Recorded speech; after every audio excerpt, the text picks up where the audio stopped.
Saudações, guerreiros alquimistas na vida.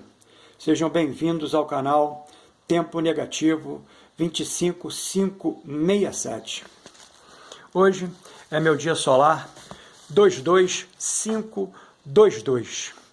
Assim, a jornada do peregrino para ser completa são faltantes 3045 dias solares.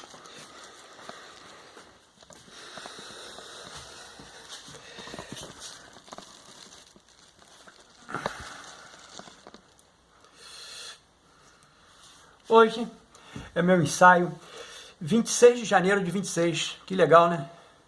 Muito bacana, gostei da numeração. Onde eu produzi 940 palavras. Neste ensaio, no meu processo de individuação, na função de estudioso da arte, da filosofia psicoastrológica, passamos a fragmentá-lo em dois movimentos. Uma discussão filosófica psíquica e uma leitura ritualística gnóstica psicoastrológica. Essa, baseada nos paradigmas de Coven e Sivananda. O que fazemos, repetidamente, somos. Portanto, a excelência não é um ato, é um hábito. Desta forma, vou transitar por Jung, no seu livro Aion, Estudos sobre o Simbolismo do Si Mesmo. Já tive a oportunidade de transitar em outros momentos, né? Mas como eu falei, já verbalizei aqui, né? Em outro ensaio, né? Eu estou relendo, né? A Astrologia da Personalidade do Rudyard, né? E tem uma passagem, né? Que especificamente ele também se debruça, né? Sobre o Aion, para pensar exatamente, né? A ideia, né? Da tripartição do Jesus, né? Promovida pelo Deus sem essência, né? Que eu também quero falar sobre o Deus sem essência, mas quero falar me apoiando em Baruch de Spinoza. Mas em suma, hoje, né, eu vou transitar pelo Jung no seu livro Aion, Estudo sobre o Simbolismo do Si Mesmo. Tá lá, não trouxe para cá. Especificamente no parágrafo 118, página 60 e 61. Eis o fragmento. Não é difícil reconhecer nessas três emanações ou revelações do Deus sem essência a tricotomia espírito-alma-corpo. O espírito é mais sutil e o mais elevado dos três. A alma, por ser ligação entre o espírito e o corpo, é mais grosseira do que o espírito, mas possui asas de águia, nas quais pode conduzir o elemento mais pesado até regiões superiores. Fiz um extrato de tempo, né, porque eu queria me basear somente isso aí, mas dentro da página 60 e 61, do parágrafo 118 do Aion. E aí passei a verbalizar assim. É também uma correspondência completa da tricotomia, porque Jesus, o Filho de Maria, representa o homem encarnado. Sua etapa mais próxima, porém, é o segundo Cristo, o filho do Arconte Supremo da Hebdômada. E aqui, Arconte Supremo da Hebdômada, nós aqui grifamos e escrevemos primeiro grifo nosso. E sua primeira prefiguração é, em suma, Cristo na sua condição de filho do Arconte Supremo da Ogdoada. E aqui, Arconte Supremo da Ogdoada, fizemos também um grifo, né? E escrevemos, segundo o grifo nosso. Ou seja, filho do Demiurgo Javé. E aqui, Demiurgo Javé, fizemos também o terceiro grifo nosso. Essa tricotomia da figura do Antropos aqui, também grifamos e escrevemos. Quarto grifo nosso. Corresponde exatamente, de um lado, às três filiações do Deus sem essência. E do outro, a divisão tripartida da natureza humana. trata-se de 3 tricotomias, a saber, primeira filiação, Cristo da Ogdoada, Espírito. Segunda filiação, igual, Cristo da Hebdômada. Cristo da Hebdômada, nós também grifamos e escrevemos do lado. Quinto grifo nosso, igual, alma. Terceira filiação, igual, Jesus, filho de Maria, igual, corpo. Então, a tricotomia da essência, né? Espírito, alma, corpo, né? Não temos o que discutir, né? A tricotomia, primeira, segunda, terceira filiação, não temos que discutir. E vamos discutir, né? Principalmente o Cristo da Hebdômada e também o Cristo da Ogdoada. Não vamos discutir Jesus, filho de Maria, não vamos discutir. Agora iniciamos os comentários com base nos 5 grifos nossos, para em seguida finalizarmos, nomenclaturizando, segundo nossos estudos, os representantes da primeira e segunda filiação. Preste atenção que essa parte aqui ela é muito, vamos dizer assim, né, filosófica, psicoastrológica. Nomenclaturizando, segundo nossos estudos, os representantes da primeira e segunda filiação do Deus sem essência, em detrimento à utilização do sujeito Cristo, que acreditamos ser de origem paulínia, descaracterizando o avatarismo do Jesus, o vivo. Esclarecendo ainda que os comentários do terceiro e quinto grifo serão feitos no próximo ensaio. Ou seja, dos 5 grifos que nós fizemos desse fragmento, 3 nós vamos comentar nesse ensaio, 2 nós vamos comentar no próximo ensaio da Lua Crescente Verde. Uhul! Que nós entendemos que ela está vinculada, né, esses 2 outros grifos, né, o terceiro e o quinto, está vinculado a um outro fragmento. Não estamos aqui de forma nenhuma, né, fazendo algum tipo de julgamento sobre a abordagem do Jung, até porque a abordagem do Jung ele é feita em cima de uma leitura gnóstica, especificamente de Valentiniano, escrito por Irineu, né? Isso aí no século I, né, depois do Cristo, né? Então, nesse sentido, não há de forma nenhuma aqui da nossa parte, né, nenhum tipo, né, de, vamos dizer assim, né, de mácula, né, para a escrita, né, que é mágica, né, do Ion, a escrita é mágica, né, tem todo um contexto. E aqui a gente só vai fazer a nossa entrega de acordo com o que nós vimos estudando, né, sobre especificamente essa linha, né, que nós imaginamos da essência energética e principalmente pensando em vibração. E vibração que a gente pode, aqui dentro da nossa pequenez, pensar no som. Então, vamos assim. Pois bem, assim, especificamente, no segundo grifo, o conceito de arconte supremo não se aplica diretamente à Ogdoada. Se a Ogdoada representa a fundação da plenitude, a década e a duodécada, ou seja, 3 fragmentos do pleroma, dentro de uma leitura gnóstica e dentro de uma leitura mitológica, né, que a gente consegue permear em várias outras culturas, né? Hinduísmo, taoísmo, budismo, a gente consegue permear todas essas, vamos dizer assim, essas fontes energéticas, mentais, né, onde a consciência produzindo algo, né, e essa energia aí a gente, de alguma sorte, tentando trazer, né, para a matéria, né, aí seria a matéria som, né, que ela é completamente, a gente não consegue não conseguimos materializar, né? A gente consegue entender, mas não conseguimos materializar. E isso é legal pra caramba, né? Dentro dessa discussão. Então, ou seja, a década e a duodécada são desdobramento do sagrado, em camadas mais complexas da mente divina.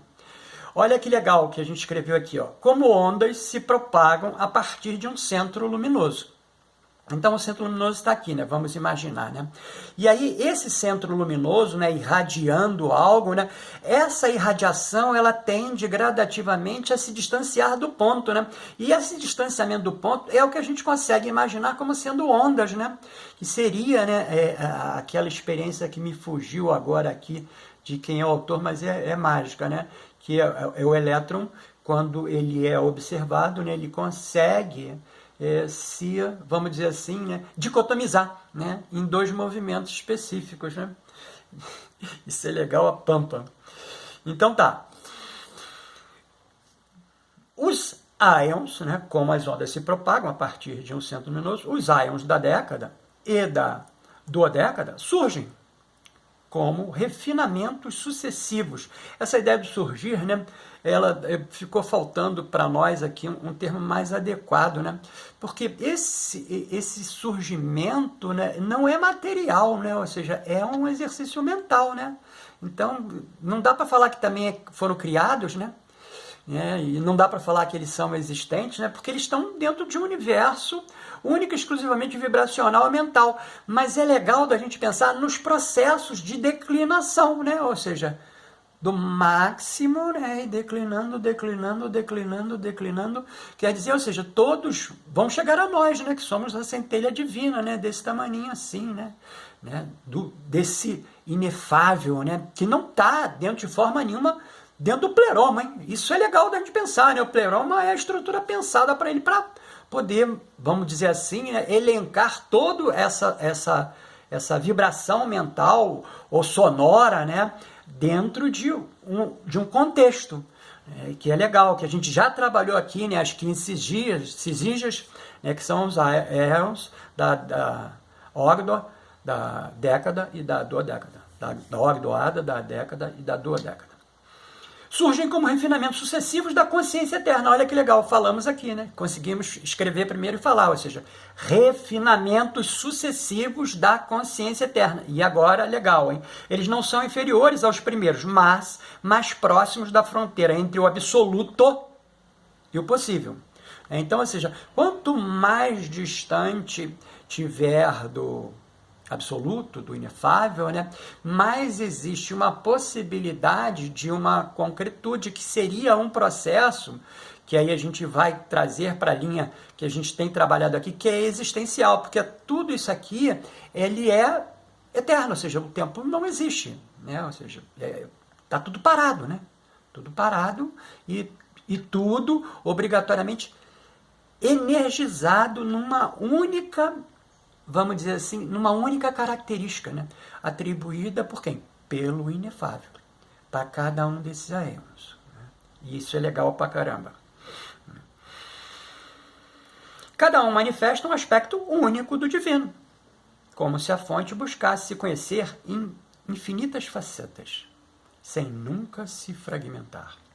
Essa expansão não é linear, é espiralada, viva, pulsante. O termo arconte é predominantemente usado no contexto do gnosticismo para descrever entidades que governam o mundo material e prendem as almas. Olha que legal, hein? Prendem as almas. O espírito não pode ser preso, por quê? Porque o espírito só vai estar no pleroma.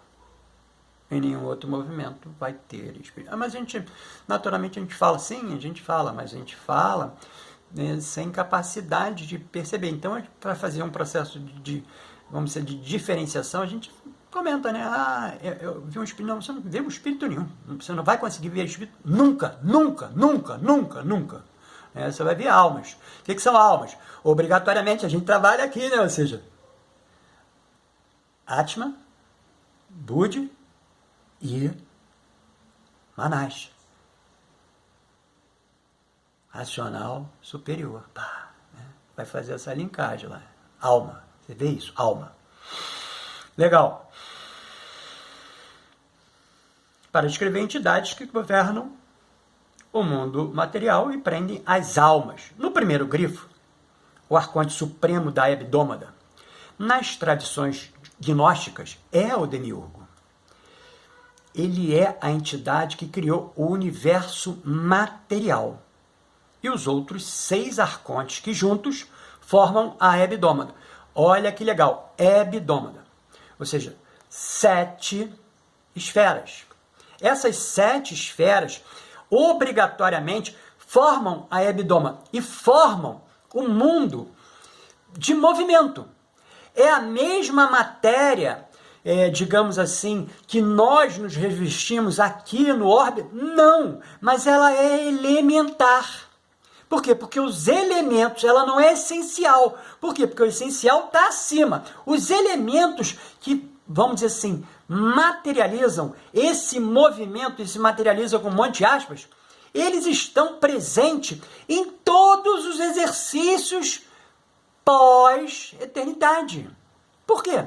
Porque a partir do primo mobile, tudo que está sendo movimento abaixo é existente. E, consequentemente, entre aspas, finito dentro de uma existência.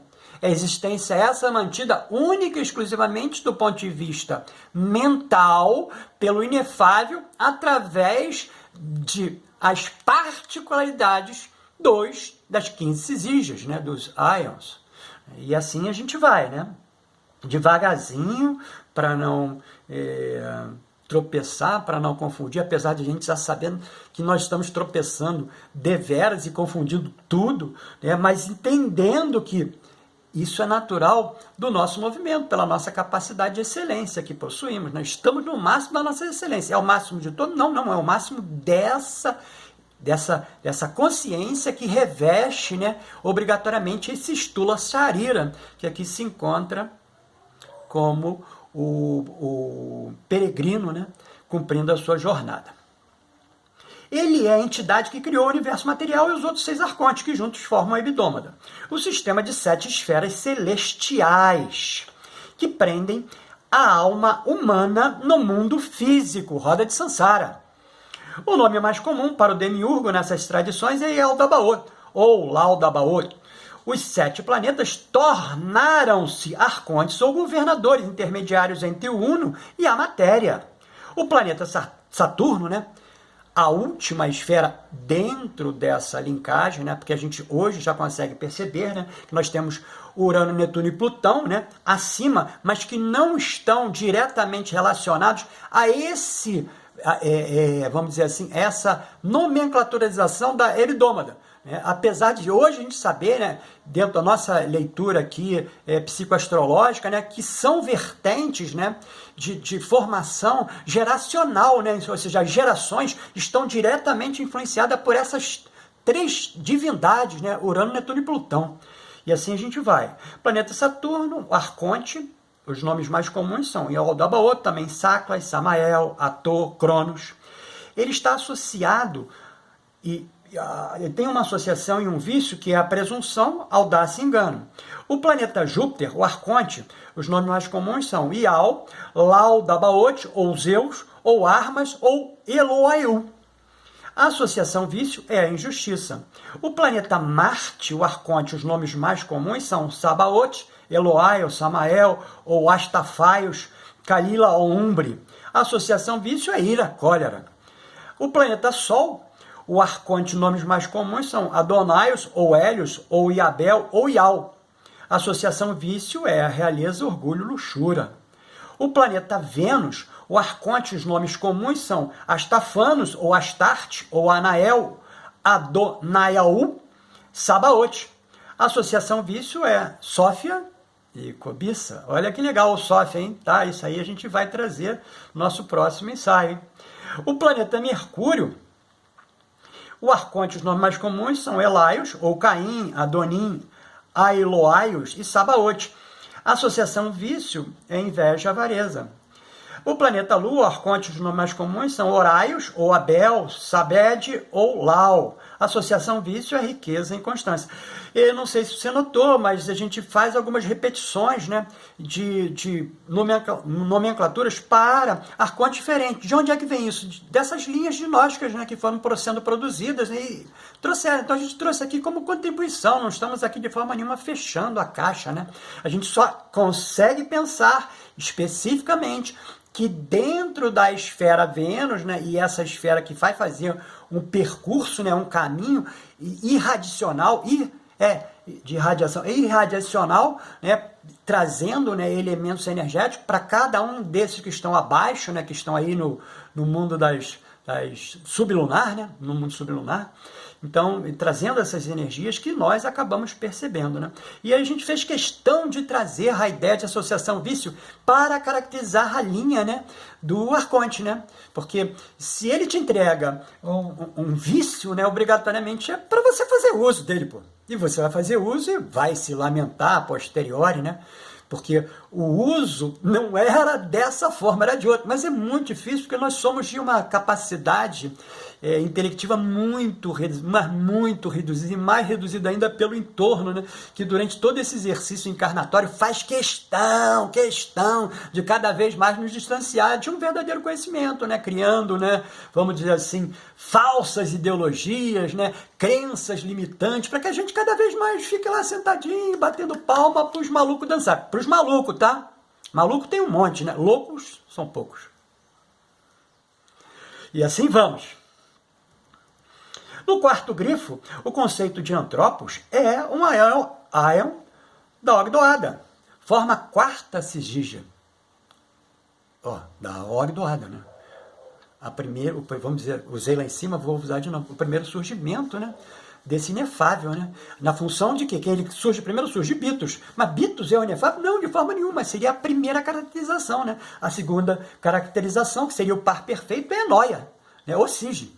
Né? E desses, né, olha que legal, cada um desses vão fazendo uma criação, que é o que a gente falou antes, né, que é onde lá atrás o inefável vai fazer com que cada uma desses surgimentos, dessas inteligências, dessas consciências, né, dessas vibrações energéticas, façam declinações, e as declinações sempre vão ser, como o próprio nome, né, declinantes, a menores do que o todo.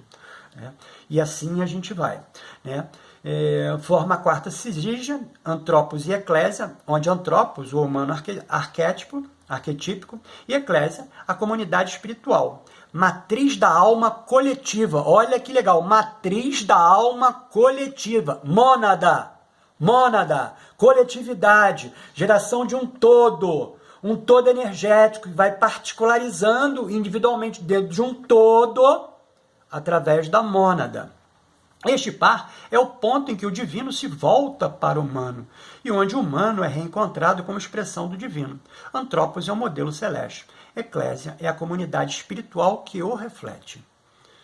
Desta forma, finalizamos, nomenclaturizando, segundo nossos estudos, o representante da primeira filiação do Deus sem essência.